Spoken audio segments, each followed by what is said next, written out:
मो कहु मातु तात दुख कारण करिय जतन जेई होई निवारण।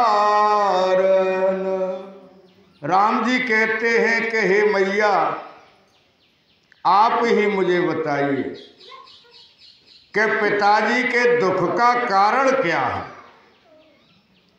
क्योंकि जब आप मुझे इस दुख का कारण बता देंगी तो मैं उसी कार्य को करूँगा, उसी यत्न को करूँगा कि जिससे इस दुख का निवारण हो जाए, इनका ये दुख दूर हो जाए। सो हे माता आप मुझे बताइए। कहती है केकई कि सुनो राम, सुनहु राम सब कारण एहु राजहि तुम पर बहुत स्नेहु। माता केकई कहती हैं कि हे राम, तुम्हारे पिताजी का दुख का कारण है तुम्हारा स्नेह, तुम्हारा प्रेम, तुम्हारा लगाव, ये इनके दुख का कारण है। राम जी कहते हैं कि हे माता तो फिर इसका निवारण कैसे हो? तो केकई कहती हैं कि राम जी देन कहाई मोए दुई बरदाना मांगे जो कछु मोहि सोहाना। केकई कहती है कि तेरे पिताजी ने मुझे 2 वरदान दिए थे और कहा था कि तुझे जब जरूरत पड़े जब मांग ले। तो आज मुझे जरूरत पड़ गई और मैंने वे दोनों वरदानों को मांग लिया। तो हे राम, जैसे ही मैंने वरदानों को मांगा तेरे पिताजी की ये स्थिति हो। सो निभायऊ भूप और सोचू छाड़े न सके तुम्हारा संकोच। बस मैंने जैसे ही उन वरदानों को मांगा और तेरे पिताजी की ये हालत हो गई। अब जब से बस ये मौन धारण कर गए हैं, कुछ बोलते ही नहीं, ऐसे सोच में पड़ गए हैं कि एक तरफ तो वो वरदान है और एक तरफ तेरा प्रेम है, तेरा स्नेह है। अब एक को त्यागना पड़ेगा, चाहे तो तेरे स्नेह को छोड़ दे और चाहे मेरे वरदानों को छोड़ दे, एक काम करना पड़ेगा। इसलिए कहती है केकई सुत स्नेह इत बचन संकट परे नरेशो सकहु तो आयस धरऊ सिर मेटे कठिन कलेशो। माता केकई कहती है कि सुत स्नेह इत बचन होत। एक तरफ तो पुत्र का मोह है और एक तरफ वचन है। अब ये संकट है इनको। राम जी कहते हैं कि हे माता, फिर इस संकट का कोई निदान तो होगा। तो माता कैकेयी कहती हैं कि हाँ पुत्र, निदान है। कि क्या निदान है? कि तुम इसको मेट सकते हो, इस समस्या को। सकऊ तो आय सुधरऊ सिर। अगर तुम अपने पिताजी की आज्ञा का पालन शिरोधार करते हो तो ये दुख दूर हो जाए। शंकर भगवान कहते हैं कि हे देवी, जैसे ही राम जी ने माता के द्वारा सुना कि हे राम, तुम इस समस्या का समाधान कर सकते हो, अपने पिताजी के दुख को तुम मेट सकते हो, तो राम जी प्रसन्न हो गए, गदगद हो गए और बड़ी प्रिय वाणी से माता कैकेयी से राम जी कहते हैं, सोने जननी सोई सोत बड़ भागी, जो पेत मातु चर बचन अनुरागे। राम जी कहते हैं कि हे माता, संसार में धन्य तो वो ही होता है, वो ही पुत्र भाग्यशाली होता है जो अपने माँ बाप के वचनों का आदर करता है, माँ बाप के वचनों को मानता है, माँ बाप की सेवा करता है। संसार में वो ही पुत्र भाग्यशाली होता है। और कहते हैं राम जी, तनय मातु पेतु तो सनिहारा, दुर्लभ जननी सकल संसारा।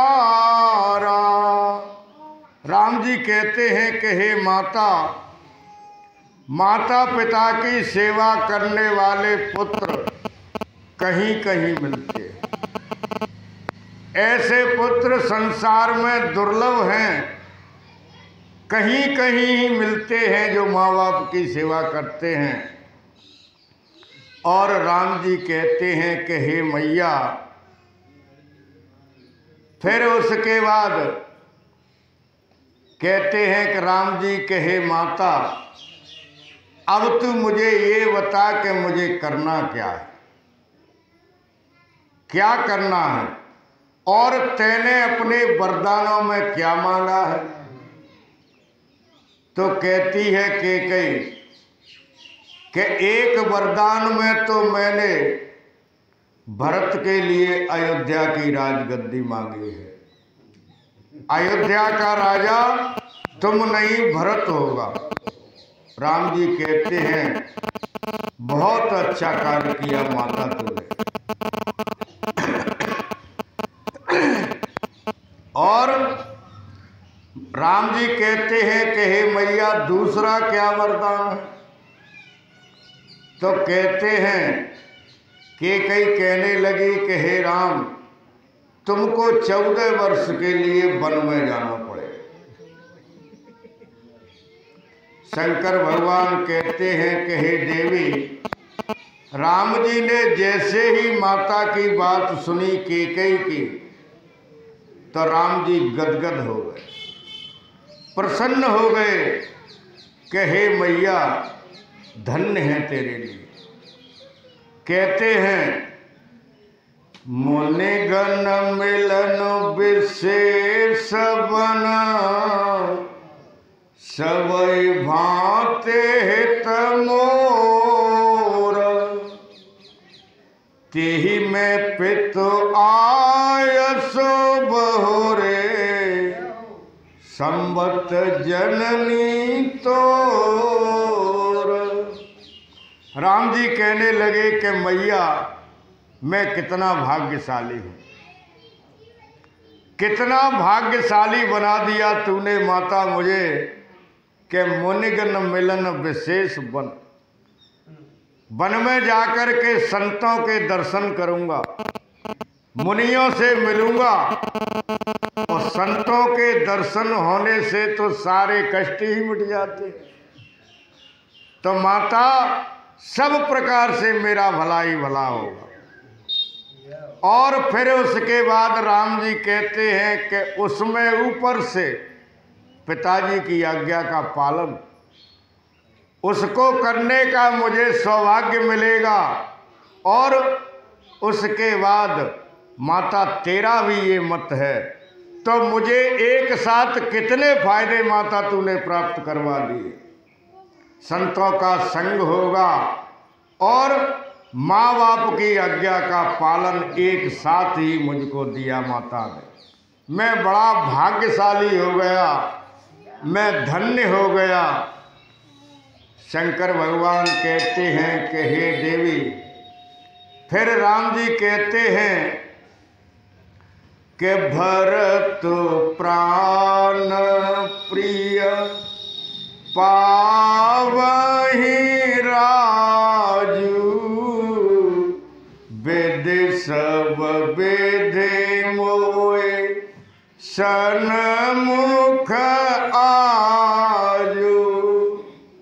राम जी कहते हैं कि माता विधाता मेरा बिल्कुल सीधा हो गया। क्यों? कि मेरा प्राणों से प्रिय भरत और इस अयोध्या का राजा बनेगा, मैं धन्य हो जाऊंगा माता। और राम जी कहते हैं कि हे मैया, जो न जाऊं बन ऐसे काजा, प्रथम गनीय मोए मूढ़ समाजा।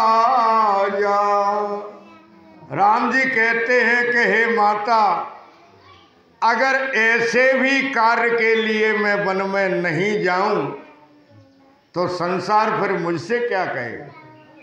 संसार मुझसे ये कहेगा कि राम कितना बड़ा मूर्ख है। कि बताओ, मैया ने सारे भाग्य के द्वार खोल दिए और फिर भी वो मूर्ख उस रास्ते पर नहीं चला। तो हे मैया, मूर्खों में मेरी गिनती होने लग जाएगी अगर मैं वन को नहीं जाऊं तो। और कहते हैं राम जी कि हे मैया, मैं अवश्य वन को जाऊंगा, तेरी आज्ञा को मैं सरोधार करता हूं, लेकिन एक मुझे दुख है। क्या दुख है? कि अम्ब एक दुख मोहि विसेखी, निपट विकल नर नायक देखे। राम जी कहते हैं कि हे अम्मा, हे मैया, हे माता, एक ही बस मुझे दुख है। क्या? कि मेरे जो पिताजी इस हालत में हैं, बस उन्हें देखकर मुझे बहुत दुख होता है। क्यों? कि थोड़े ही बात पिताई दुख भारी, होते प्रतीत न मोहि में तारी। राम जी कहते हैं कि माता, तू मुझसे कुछ छिपा तो नहीं रही है। मुझे ऐसा लगता है कि तू कुछ मुझसे छिपा रही है। क्यों? कि थोड़े बात पिते दुख भारी। बात तो बिल्कुल थोड़ी है, इसमें क्या बात है? कुछ बात ही नहीं। भाई, मैं राजा नहीं हुआ, मेरा भाई राजा हुआ, कोई बात नहीं है। मैं वन में चला जाऊंगा, मेरे लिए तो आनंद ही आनंद है, एक भाई मेरा राज्य करेगा और मैं वन में जाकर के संतों का संग करूंगा। मैया मैं तो धन्य हूं, तो इसमें कोई बात तो है नहीं। हो तो प्रतीत न मोय महतारी, हे मैया ये मुझे दृढ़ निश्चय नहीं हो रहा है कि इसमें अगर और कोई कारण तो नहीं है, और कोई बात तो नहीं है, ये दोनों वरदान तो कोई बात नहीं है।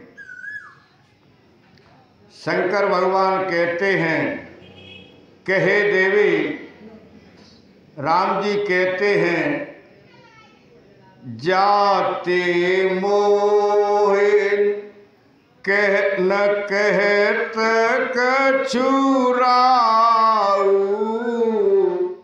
मोरे शपथ तोय कहूँ सत भाऊ। राम जी कहते हैं कि मैया कोई और कारण तो नहीं है कि इससे पिताजी मुझसे नहीं बोल रहे। तो राम जी कहते हैं कि हे माता तुझे मेरी सौगंध है, तुझे मेरी सौगंध है, तू सत्य सत्य बता के सत्य बात क्या। शंकर भगवान कहते हैं कि हे देवी, माता कैकेयी कहने लगी कि हे पुत्र और कोई बात नहीं। राम जी कहते हैं कि माता ऐसा हुआ हो कि मेरे से कोई अपराध हो गया हो। तो कहती है माता तुम अपराध जोगो नहीं ताता,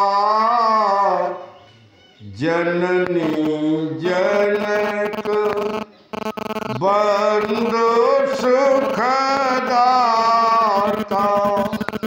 कैकेयी कहती है कि हे पुत्र तू अपराध के योग्य ही नहीं, अपराध तो तू कर ही नहीं सकता है, क्योंकि तू तो हमेशा माता पिता भाई बंधु परिवार सभी से प्रेम करता है, स्नेह करता है। और कहती है कैकेयी कि हे पुत्र अब तुम अपने पिता को समझा करके कहो कि कहीं ऐसा नहीं हो जाए कि क्या माता। तो कहती हैं कि पितये बुझाए कहू बल सोई, चौथे पन जेहि अजसु न होई। कैकेयी कहती है कि पुत्र तू इस पिताजी को समझा, कहीं ऐसा नहीं हो कि इसका बुढ़ापा बिगड़ जाए।